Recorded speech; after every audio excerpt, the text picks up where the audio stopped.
99.5, home to the morning hustle. Ayeeedubb is Sue IV, and I got a very special guest in the building. I ain't done one of these in a minute, low key, so I'm a little excited. But I got Drie in the building. What's going on? What's happening? How you doing? How you living? How you feeling? I'm feeling good. I'm glad to be here. Thank you for inviting me. Yes, of course. Welcome to the studio. Have you been here before?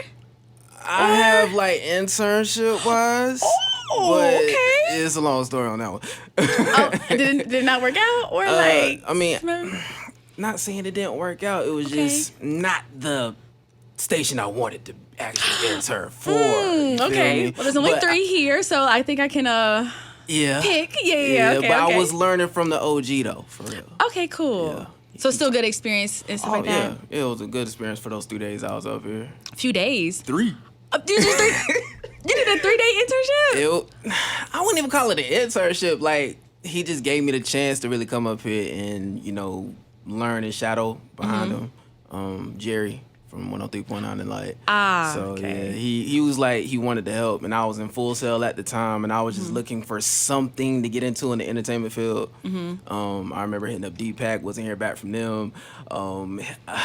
Hit up a lot of concert venue spots or whatever to see if I could intern. Never heard anything back, but my mom, of course, we all got that one mom who was just like caring for their baby and want their baby to succeed. So that part. Jerry did like a prayer circle on Facebook, and my mom always put me in the prayer circle.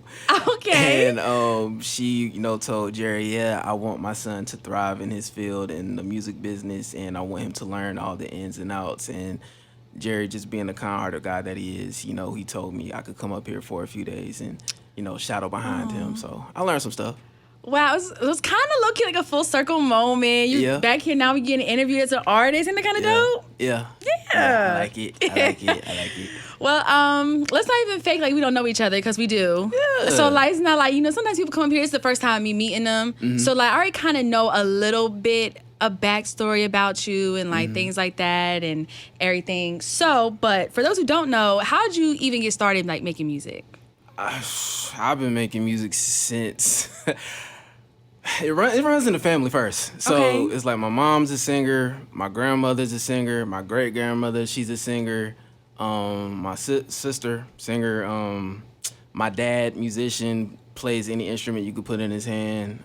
He was drum major, I want to say class of 84 for Central. He marched with Xavier Kaysen. Then Mr. Kaysen became my high school band director at Hillside. And I marched online, graduated 09. So yeah, I'm old, but anyways. But so it runs in the family. I started rapping, I say around 8. Started rapping around the age of 8. Just writing like poems, really. I would say that first, writing poems. I got interested in a lot of Maya Angelou stuff, and then it went into Langston Hughes, then motivational speaker from Dr. Martin Luther King, and then became a rebel with Malcolm X. Hello. And it just went on from there, and I love it. I will always say music, that's what keeps me together other than God. So it's like, it's my therapy, it's my outlet. And just number one, I'm a rapper. I love the skill, I love the craft. It's my love. So I love that. Yeah, you didn't try to sing in at all? Everybody else sounded like they was a singer, but were you the first rapper in the family? I am the first rapper in my family. Okay. I don't know. I could carry a nice little melody. I ain't gonna lie. I can hold a note or whatever. I got a nice little harmony. Okay. But my dad can't rap. So my mom can't rap. But my mom, that's the writer. My mom is the writer. She loves to write songs. So it hit me, and I surprised a lot of people when they found out that I could rap, because like my dad got a stutter. And so it's like everybody expect me, oh, Sean, you don't stutter, or Drie, you don't stutter, excuse me. Yeah. But they growing up, I just gravitated to it. And then when I was little, of course, you always get into them little rap battles at school, thinking that you could beat everybody. And it just comes. It started flowing through me at a young age. I could just rap off the top of my head. Okay. And I, got to cipher with like people that were older than me and really make an impression. So, yeah. And you're from Durham, like born and raised? Yeah. Born and raised in Durham. And a lot of people is not born and raised here no more. Hey. A lot of people, you know, they move down or move around and stuff. So how was it like growing up and like musically, like being like musically like talented and like gifted and like you said, just rapping with like the older people and ciphering and things like that? Like, what was the vibe like? Like, take us back in time. During that time? Yeah. I mean, it was the art of rap was valued more. It had a high value. If you couldn't rap, nobody would let you hold that mic, or nobody would let you in the cipher, or people would actually tell you the truth and like, hey, bro, you might want to think of something else, you know?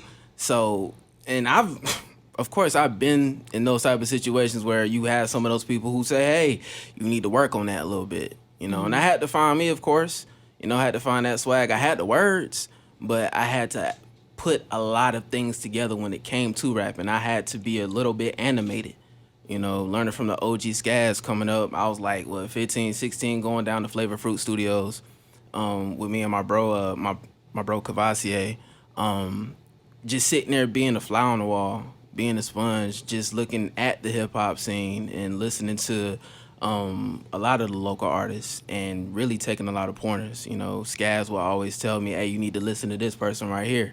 You know, you found your sound. You know, you like those heavy 808s, those dirty South beats, some trap beats. Yeah, you found your sound. Now you just need to really learn how to get into them pockets. And that right there, I studied.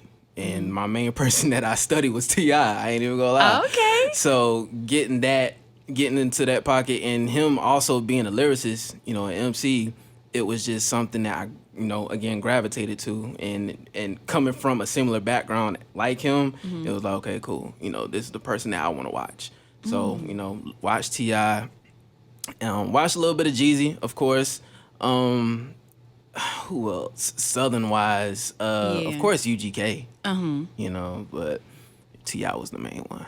That's so interesting because, like, I remember, like, T.I., like, growing up, too, and, like, you know, he had all, like, the songs, like, Bring 'Em Out. Probably even more earlier stuff before that when people, like, before he gained, like, mainstream or something. Yeah. But a lot of people don't talk about T.I., but, like, T.I. was, like, he was that man back in the day, like. Yeah. So I think it's kind of dope that you was, like, not mirroring, but, like, kind of, like, you know, trying to be like or, like, looking up to. So that's dope. Yeah.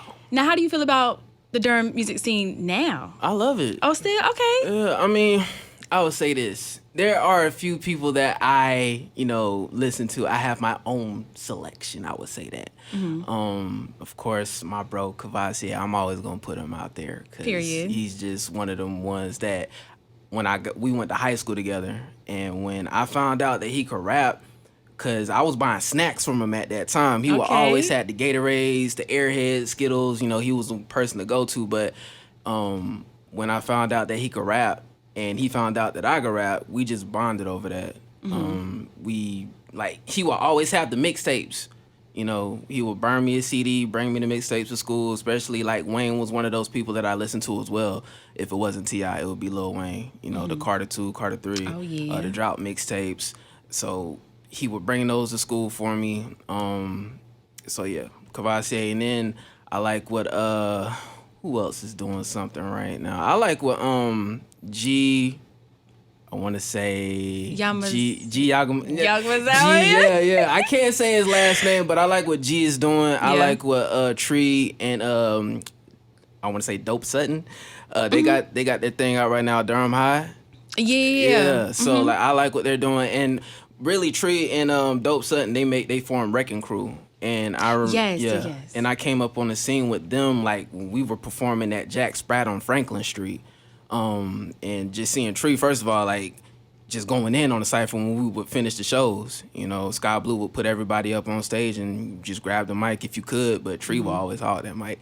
But but yeah, like those people, I still listen to them. I watch them. Then Swift. Oh yeah, like Swift, like that right there.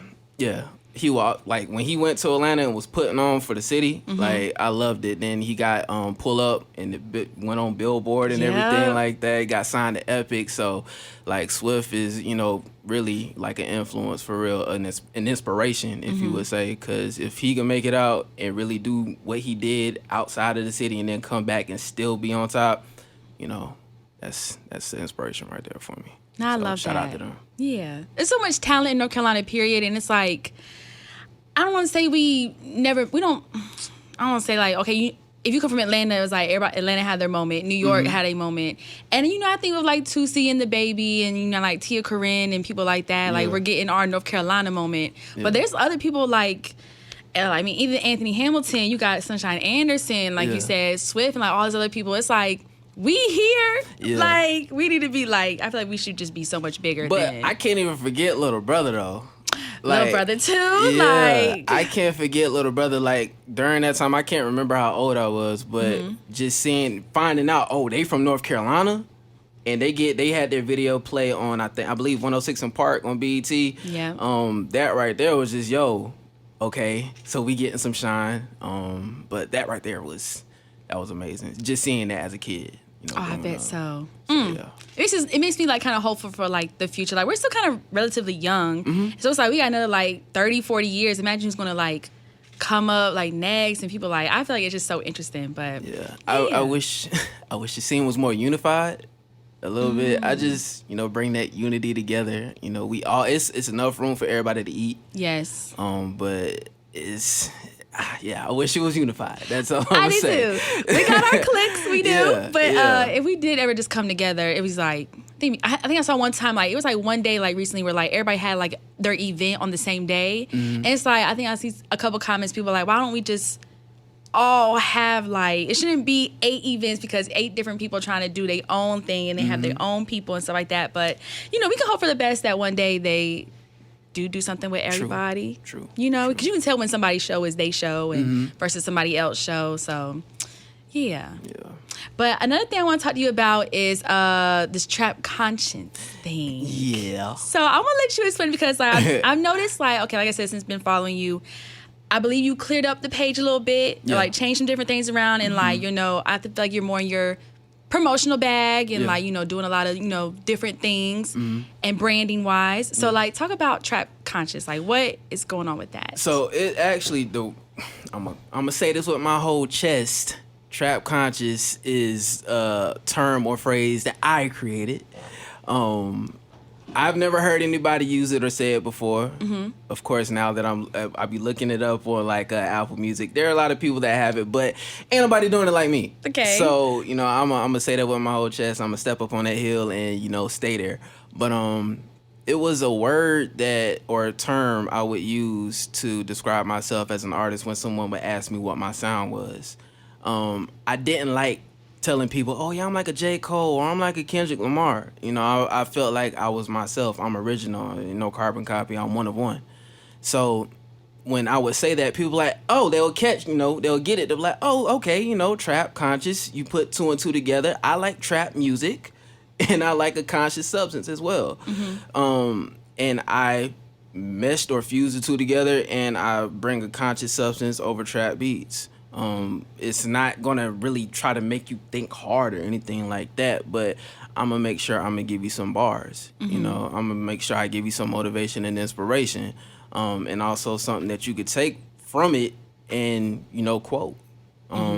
Trap conscious. Then I would say years later, it became more than just a description for myself. It became more of a mental health thing.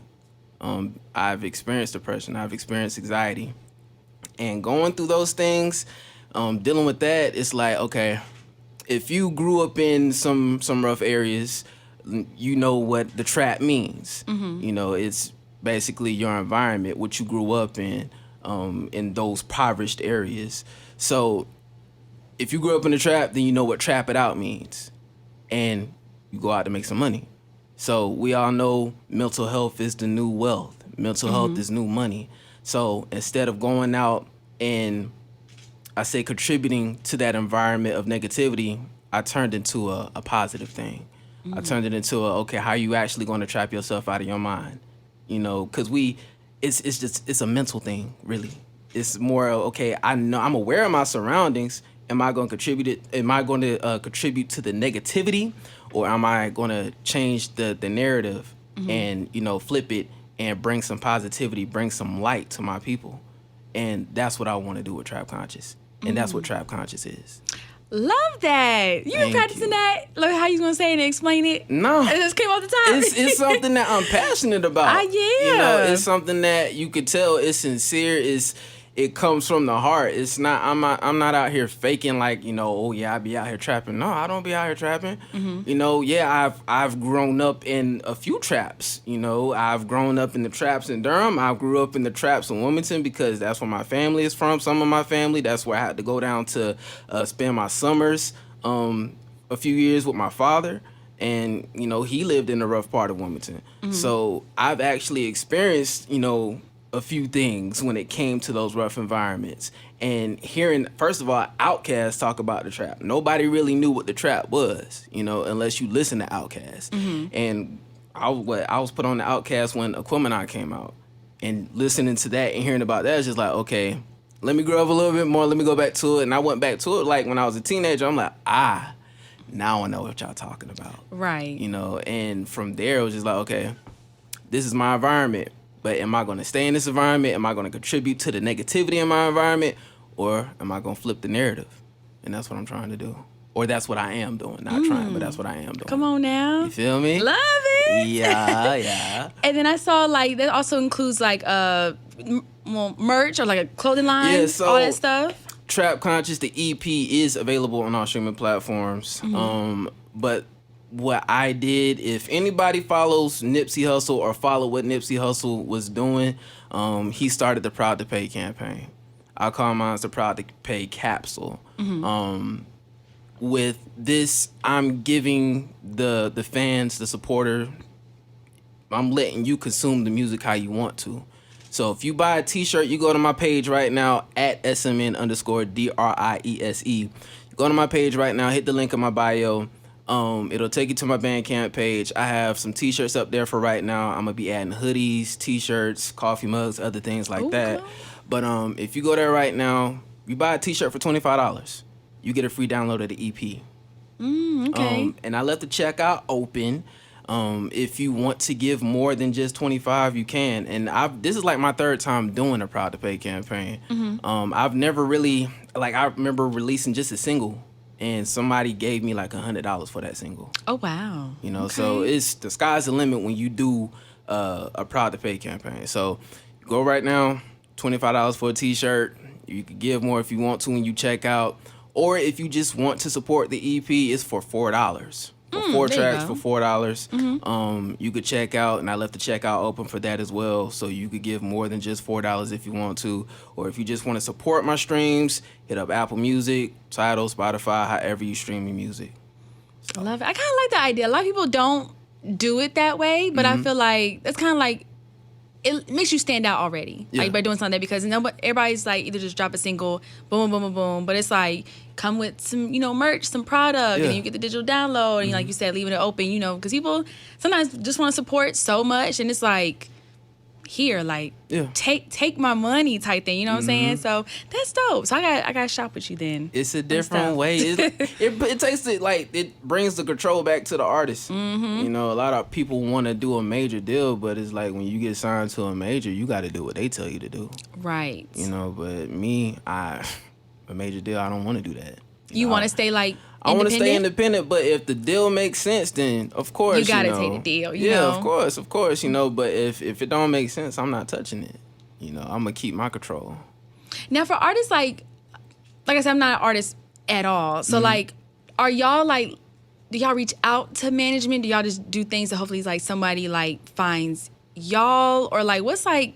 Are y'all just like whenever it happens, it happens? Like, are artists actively looking for like management contracts or like signing with labels and stuff like that? Like, what is that like? It's just the vision that you have for yourself. Okay. You know, I would say, for example, Gucci Mane, he was managing himself.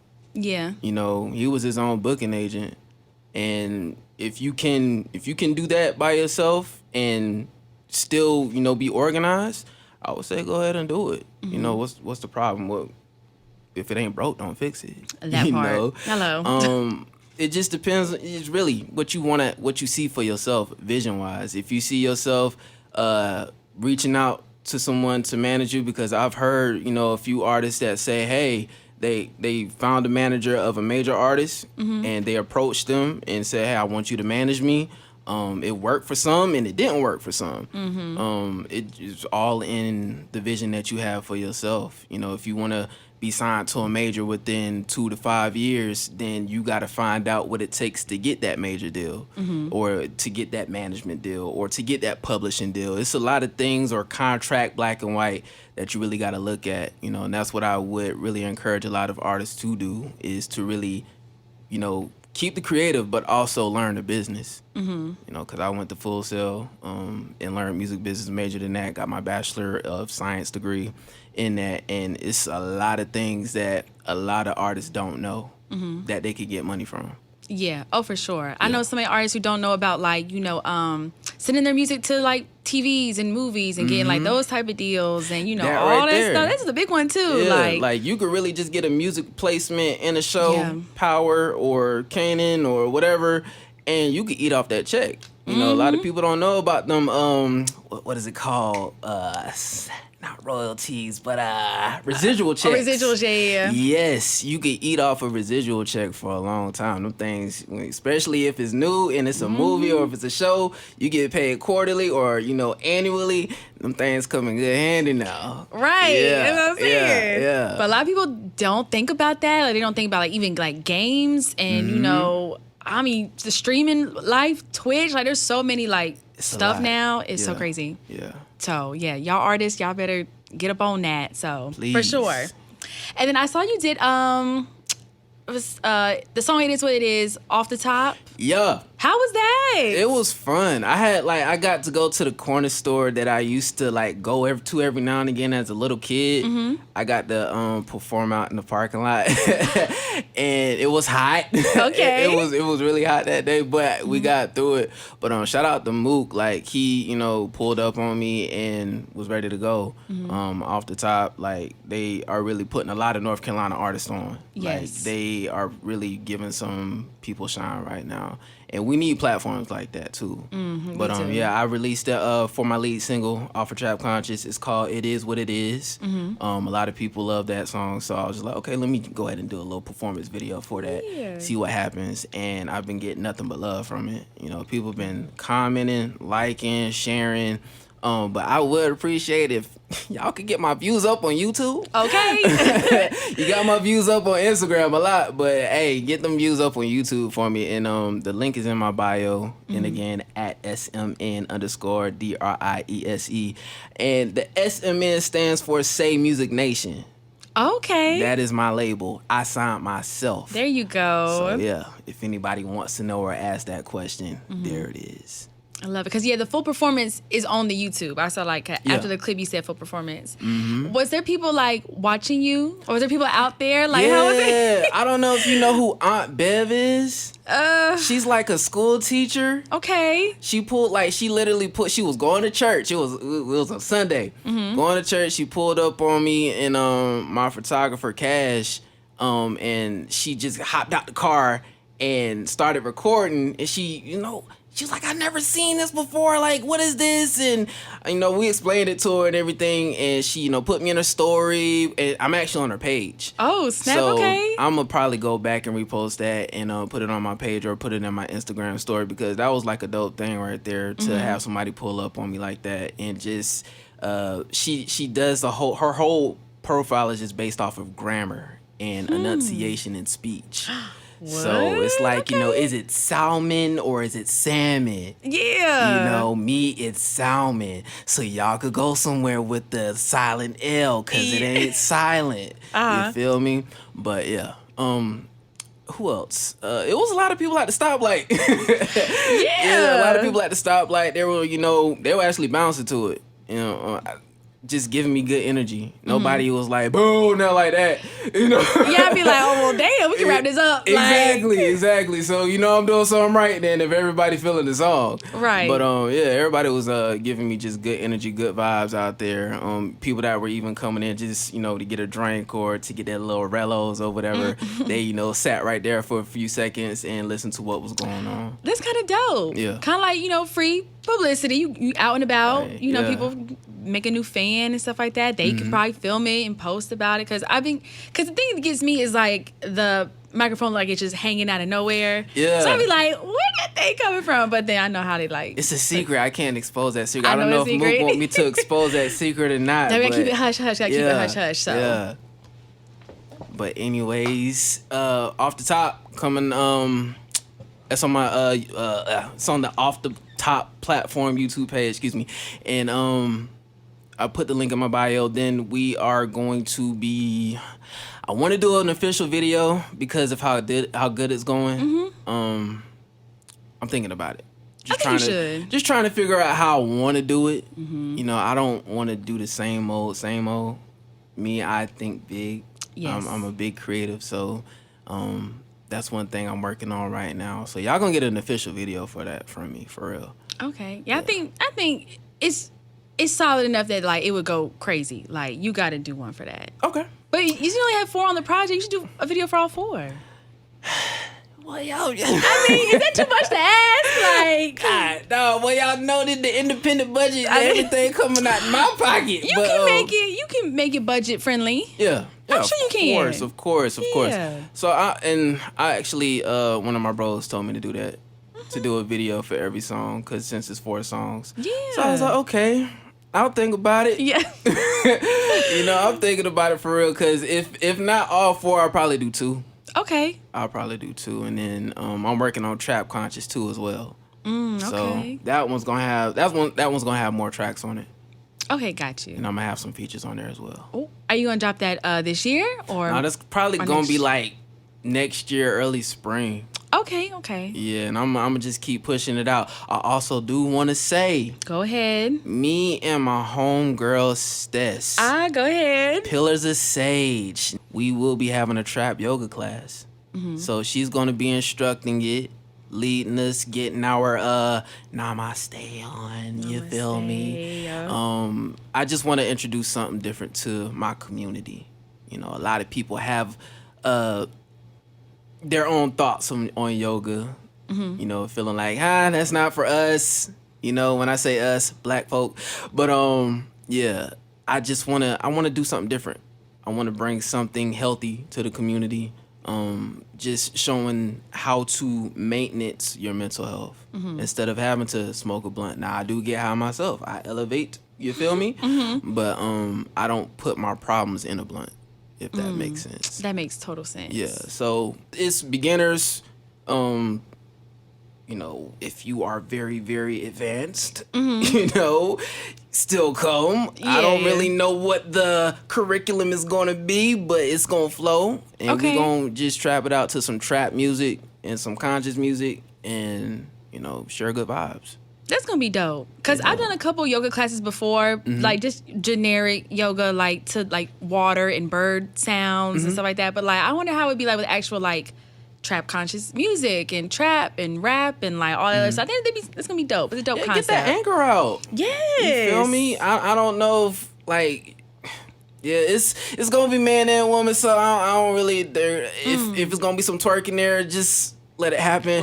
But you know, just let it happen. If you feel like shaking it out, if you feel like, you know, trapping that shit out, just getting that anger out to some 808s, then yeah, come out and support. That's gonna be a vibe. Yeah. I told Stacey I was gonna be there for sure, so I'm excited. Appreciate it. Yes. Thank you. But before we wrap up, is there anything else that you want to talk about or promote? Cause like I said, I mean, you got music coming out next year. You're still on the high of this EP and then the Trap Conscious and the yoga. Like, anything else going on this year or? Shoot, what you got going? I mean, everything right now is in motion.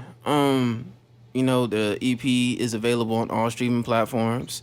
It's under my old name. Now, yes, it is under my old name. I used to go by the name Real, R3AL. I'm in the process of getting that changed. So if you see that come up, it's okay. It's still me. Period. But, you know, get my streams up, stream it, share it, download it, buy it, whatever. And then, you know, of course, a Proud to Pay capsule. Buy a t-shirt, $25. Left the checkout open. You can give how much ever you want. Or you want to support the EP for $4. again, left the checkout open on that one. And again, I will also be adding more to the capsule. Just stay tuned. Okay. Because I might do some stuff outside of the box since I'm not traditional.